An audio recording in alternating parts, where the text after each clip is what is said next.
SaaS founders, is clear messaging holding you back from growth? Here's how to attract your ideal customer by using clarity. In the next 3 minutes, I'll show you a simple data-driven method to pinpoint your ideal customer and craft messaging that resonates, that will increase your conversion rates and get you more user growth faster. So drop me a line below and I will send you a free worksheet to define your ideal customer in under an hour. My name is Jean-Michel Moreau and I help SaaS founders and GTM teams unlock product growth using a scientific approach to advertising. I'm leveraging 20 years of experience, and that's how I created the massive feedback method so that CEOs can grow and scale faster and make a bigger impact with their products. In every single episode, you're going to get something that you can immediately implement that's going to accelerate your user acquisition so that you can scale and exit faster. So you want to accelerate your growth and boost your MRR and create messaging that really resonates with your target audience. The traditional approach involves endless brainstorming sessions and creating these buyer personas that are all based on assumptions. Have you ever received one of these useless buyer persona sheets from your marketing team or an agency? I know that I have, and it seems like this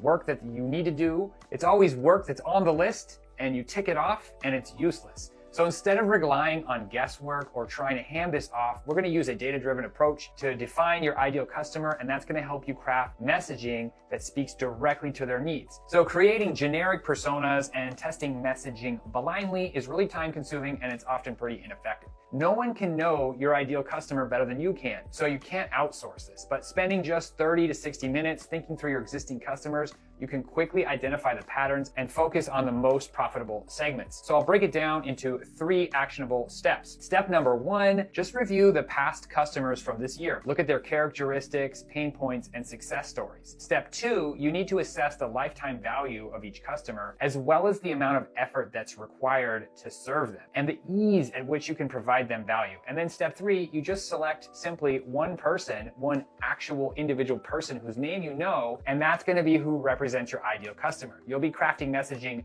to speak to them directly. Let's jump into the computer and take a look how this works. All right, now we're in the computer. Let's take a look how you would go through this. Really, you want to think through like 10 customers.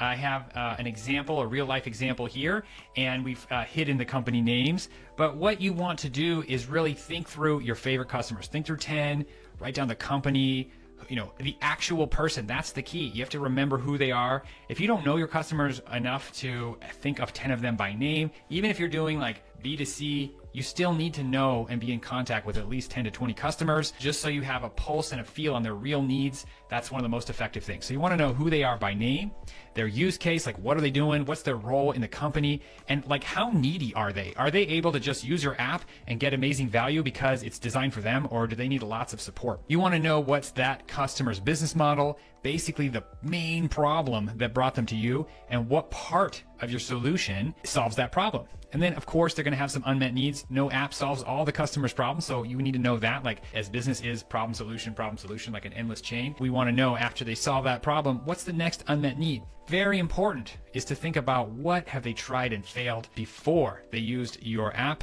or your SaaS. And that's very important because if a customer has tried and failed at something else, then they're much more easy to convert to a new thing. You know they have a strong need because they're trying stuff, but it didn't work.